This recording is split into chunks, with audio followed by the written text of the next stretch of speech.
Ezekiel, Kabanata 26. Noong unang araw ng buwan ng 11 taon ng aming pagkabihag, sinabi sa akin ni Yahweh, Ezekiel, anak ng tao, nang mawasak ang Jerusalem, sinabi ng Tiro, ngayong bagsak na ang pangunahing bansa, ako naman ang uunlad. Dahil dito, sabihin mo sa kanyang, ito ang ipinapasabi ko.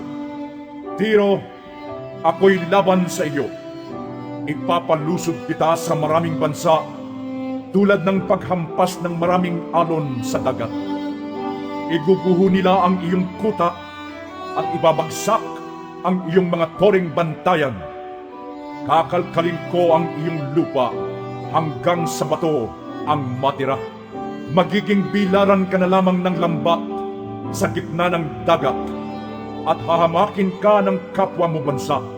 Akong si Yahweh ang may sabi nito.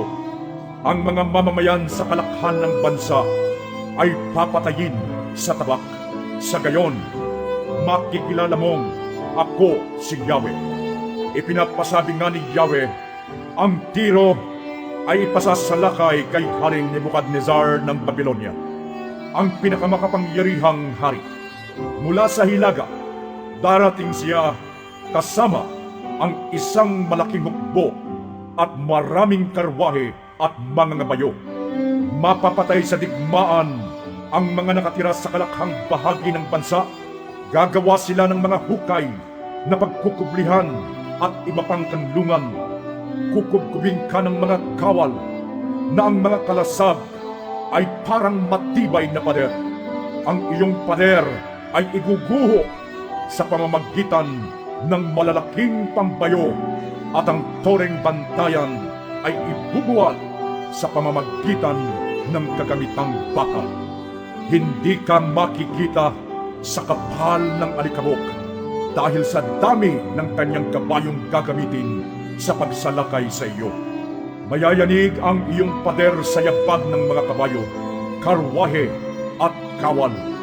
Ang mga lansangan mo'y mapupuno ng kanyang mga kabayo at papatayin sa tabak ang iyong mga mamamayan.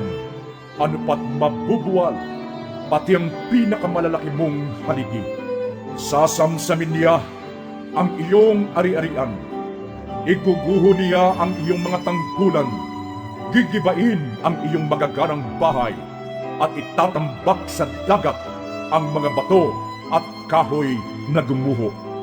Dahil diyan, matitigil na ang iyong masasayang awitan, gayon din ang pagtugtog mo sa iyong mga lira.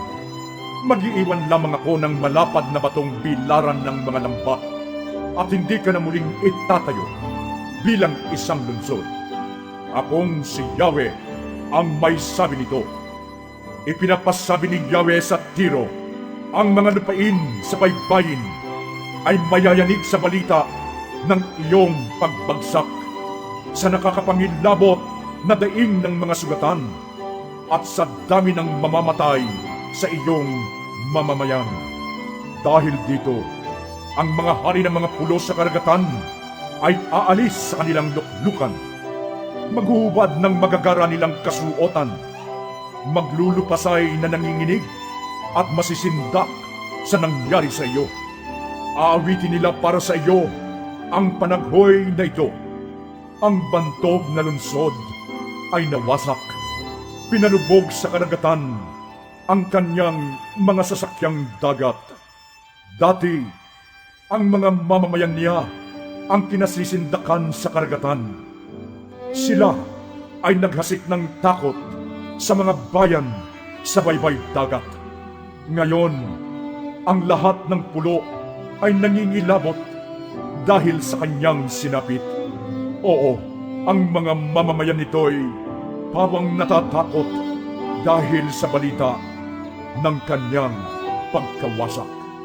Sapagkat sabi ni Yahweh, gagawin kitang pook na mapanglaw, tulad ng isang lugar na walang nakatira.